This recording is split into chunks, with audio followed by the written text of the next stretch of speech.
Hey everyone, today is just going to be a yap sesh because I have nothing better to do, and that's basically it. I just have nothing better to do, so we're just going to yap. We're going to talk about Etsy shop because I need to yap about that. I'm going to talk about my nails only because I really like my nails and I think they're super cute, and I don't know why it's reflecting like that, but they're one color. And then we're going to talk about something else just because I need to talk about something else. So, first off is Etsy shop. This is something that I just finished for an order, actually. It is a garland that I made. It's one of my listings you can buy. This is the 6-foot version that somebody wanted. And they actually requested that I add these loops to the ends of each of the garland, and then they also requested that I add one to the very middle, so similar to this thing that I have behind me, but they wanted the middle piece to be up as well just because this is so long. They also messaged me personally, which you're able to do on Etsy. Like, you can go and like message me either about a specific item or just message me in general. So if you have like questions or anything about listings, you can go there, which is where she asked me if I could put the loops on it because it's not an option that's on the listing. Like, that's not anywhere on there. She just requested it. And then same with the color. The only color that I have up on my Etsy is a like lilac purple color because whenever I was adding the listing, if I wanted to add different color variations, sorry, that's bothering me. If I wanted to add different color variations, it would do like 2-foot red, 2-foot orange, 2-foot yellow, 2-foot green. And instead of being able to pick like length and then color, like it would make like 75 different options so you could pick whatever. It was super annoying, so I didn't add any other colors. It's the only lilac version. So she actually messaged me and requested yellow because I have, okay, let me show you.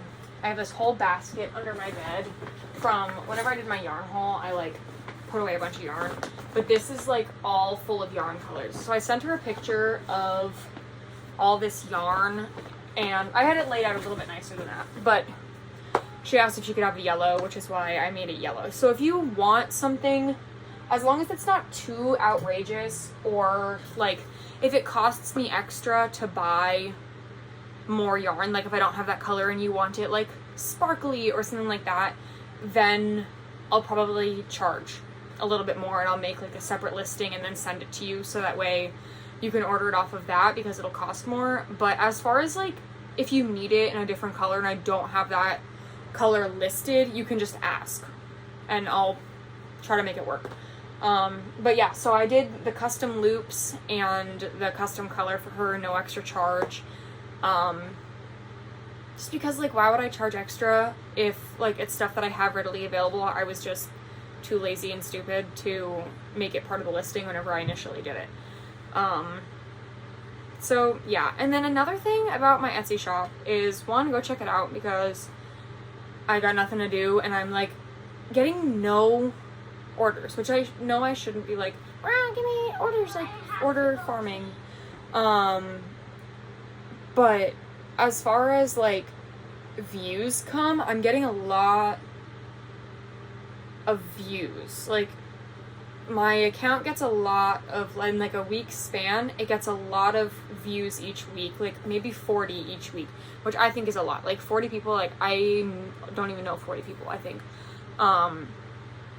So if, like, I don't know how to get it to convert over from like views to buyers, and I know it's probably because there's no reviews on my shop, which I'm working on. I have had orders, like I've had I think 4 or 5 orders, but nobody's reviewed, so I need to like reach out to those people because I'm friends with all of them except for the person who just bought this garland, so I can ask them to review the items. But as far as like conversion goes, I don't really know what to do, and I feel so stupid like making TikToks and reels and being like, here's my item, now go buy it. Like I don't want to be that person that just like comes up on your page and it's just immediately an ad. Like, I feel so mean doing that. Sorry, this is my yarn winder and I'm really fidgety because I don't know what to do.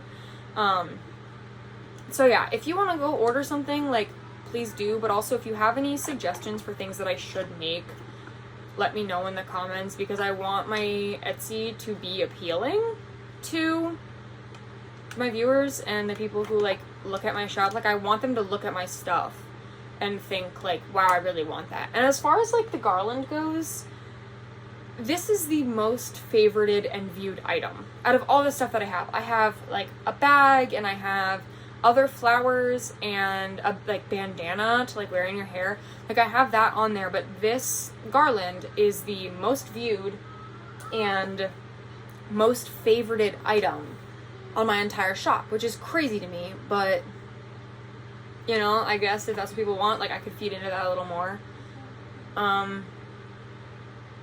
But yeah, I love Etsy, and, like, I love being able to just, like, casually have it up and not really worry about it until an order comes in.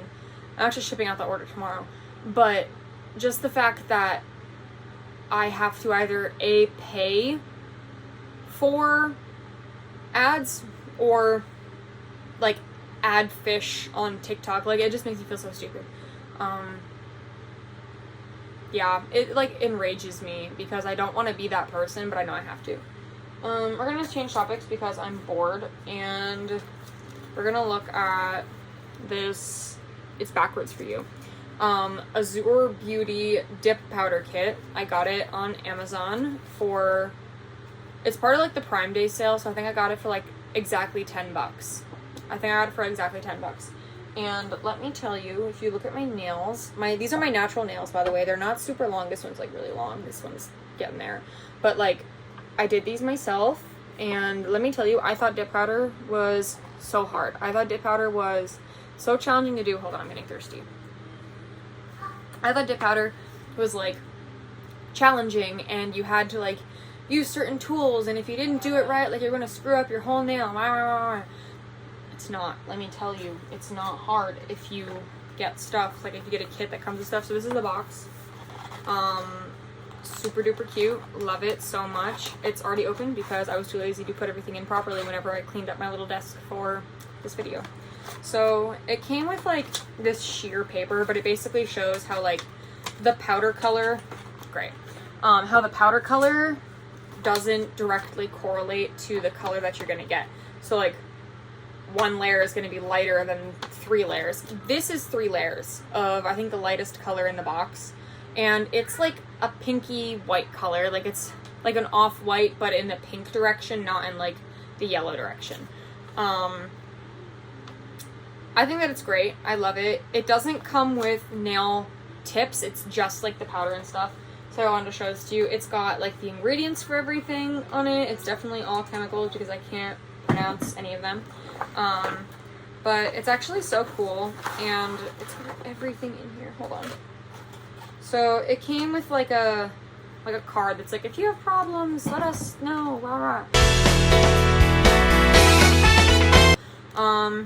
And then it also came with a mini nail file, which is great because, like, dip powder involves a lot of filing, which I guess I didn't realize, but it makes sense because, like, nail salons just have, like, a drill that they use to, like, over the top of everything so that way they don't have to worry about it. And then it also came with 2 extra brushes for, like, the top coat and stuff in case, like, the color bleeds on one brush so you don't mess up the rest of your colors. And then it came with a brush, like, it's a decent size, like, that's my thumb, and super soft. I got it already gross, so I have to wash it, but it's so you can, like, brush off the extra powder that you get on your nails whenever you're dipping.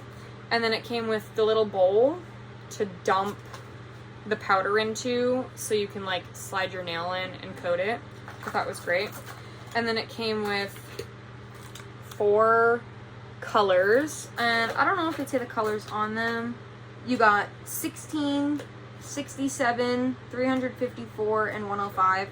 And one's pink, one's, like, brownish, and then one's, like, more of a purpley mauve brownish color, and then one's, like, reddish brown pink, I guess. And then it comes with the base coat, the activator, and the top coat. So, and like, so fast. Like the longest part is putting the dip powder on. Other than that, like it is the fastest thing I think I've ever done. And they're so nice. Like my natural nails, I'm always so scared of them breaking because of how, like, my nails get long and then they take forever to get hard. And so it takes me so long and then they'll break and yada yada. But the dip powder, like, this nail used to bend. It doesn't, that's my finger moving, by the way.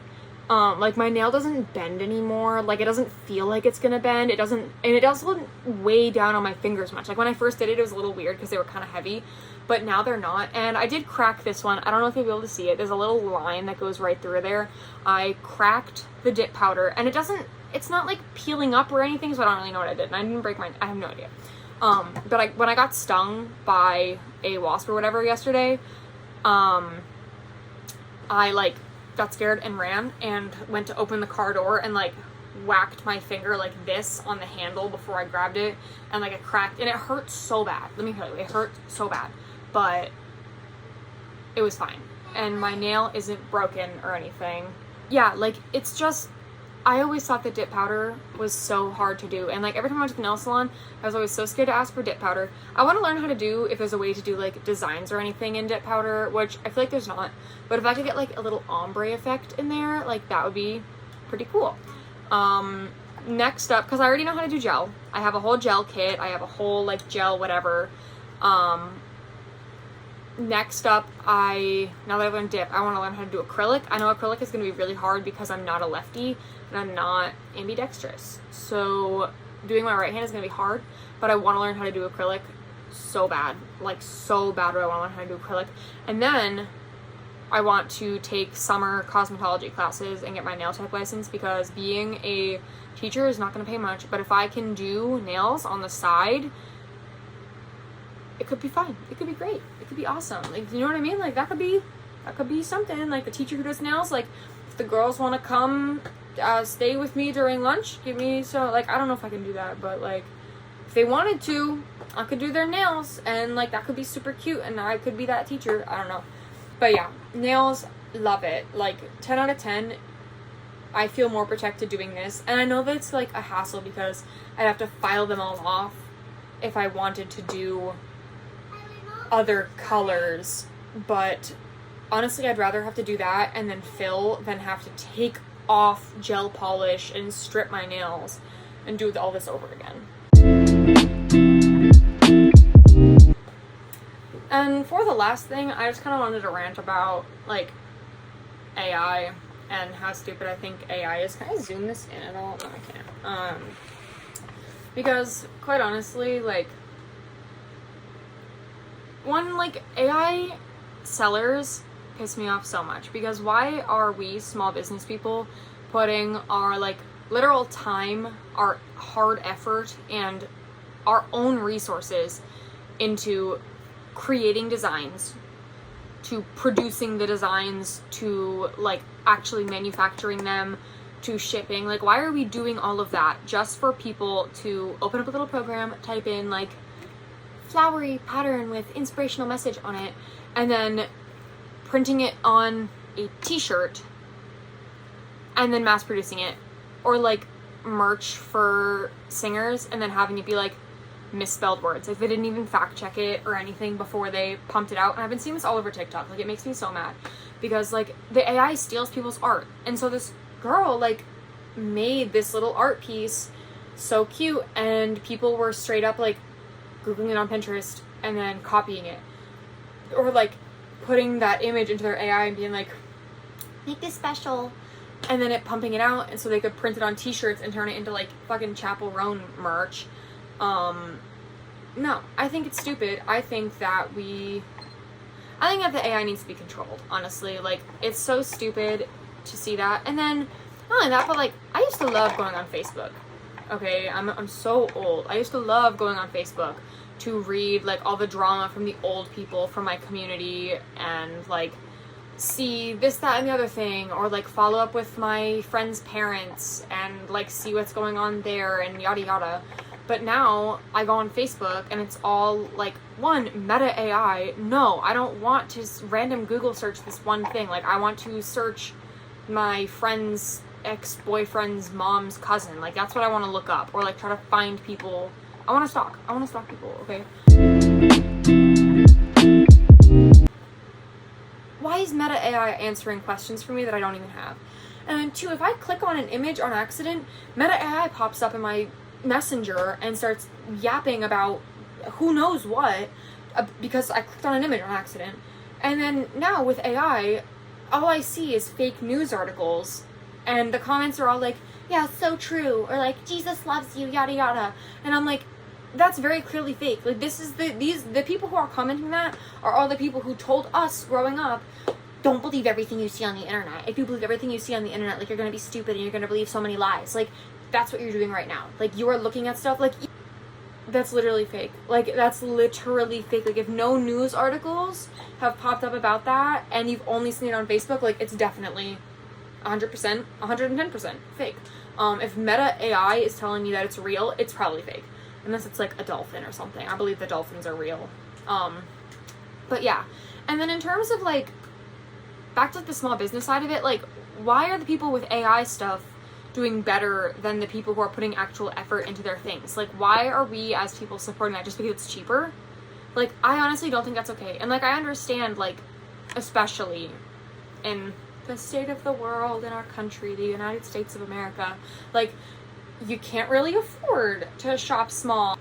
If I go to Shein and buy a $2 shirt, okay, which I am guilty of buying things off of Romwe before I knew that they were connected to Shein. I no longer buy off of that because I didn't know that Romwe was connected to Shein. But if I go buy my $2 dress from Romwe, it's not gonna last as long as my $50 dress from some department store. Like, you know what I mean? Like, buying your prom dresses off of Shein, you're never going to be able to rewear it. You're never going to be able to do much with it. Like, if I go thrift shopping and I see something says Shein or Romwe or fucking Temu on the label, I'm not buying it. So it's going to end up in a landfill anyway, because I'm not spending my money on a marked like $10 shirt at the thrift store when I know you got that shirt for less than $5. Like, I know that. I'm smart in here sometimes, but like, I'm not gonna buy it just to save it from the landfill just for me to never wear it and it end up there anyway. Or like, I don't understand. I don't get it, okay? Like, I just don't get it. I know it's hard, and I know like it's so much easier to be like, oh, I need a dress, let me go order blah blah blah, but like, buying through people that you know are reliable and you know who ethically source their things and all that, like, I don't know, it just feels better to me, like, inside, like, my moral compass feels satisfied with knowing where my products come from and knowing like what's going into me. Like, even like hygiene products, like, I won't use things unless I know that they're fair trade. Organic doesn't really matter to me super much, but I try. And also, like, what was the first thing I said? Fair trade. Ethically sourced, like, you know what I mean? Like, cruelty free. Like, I do my very best to adhere to those things because I don't want to put things into my body if I don't know where they came from, if you can't tell me where they came from, and if I know that other people have been harmed or treated poorly in the creation of that item. That just doesn't feel good to me, so I don't want to support that. I don't want to be behind that. And it's hard, like, it's definitely expensive to go and do that, but like, even when I go to, like, back at school, when I'm at school, there's a little like small business coffee shop across the street from our school that's been there for a couple of years, and I love that place. Can I afford to go there every single day? Absolutely not. But whenever I don't go to get my little latte, my little matcha latte that I love so much, I'm buying their coffee beans, like their coffee grounds, because I know where those coffee grounds came from, and I'm making and brewing that coffee with my oat milk because I'm allergic to milk. I'm making my own coffee in my room because I don't want to go buy from Starbucks, or, I mean, sometimes I go to Dunkin's because I'm from New England, so I have to get Dunkin's occasionally, but I'm not going to Dunkin's and Starbucks every single day because I just don't I don't know what's going into me, and quite frankly, I don't even want to know. I just know that it's not good. So I would rather make my own stuff and know where it's coming from than go waste money that's going to go be dumped into more garbage. But when I can afford to go to the small business that's across the street from my school, like, yeah, I'm going to go. I go at least once a week because I want to go and support that place. I want to go and bring my business there, and I'll go and I'll bring my little book bag and I'll do some homework and look all cute. I'll get a little bit dressed up and I'll go be that classic book homeworking the coffee drinker small business girl. Like I role play my whole life, I think, actually. But you know what I mean? Like, it just makes, I don't know, and I don't know how I got there from AI, but don't shop AI, okay? Like, seriously, don't shop AI. Shop ethical if you can. Like, please, we need to be more intentional with the things we do. And if you're gonna shop at a thrift store, shop at one where you know where their clothes and their money are going. I went to Uganda. I've seen it firsthand how little those people have, and now I'm like, I want to do my best to live below my means, because why would I do that to myself? Like, why would I overspend just to look nice when there's some people who don't have anything? I don't know. I can't. I just... All in all, let's fix the economy. Let's shop small, shop local, and support people who actually matter, and tell somebody you love them, because you never know what people are going through. Thanks for watching, and sorry for ending this on such an angry note, but I needed to yap about some stuff. Thank you. Goodbye.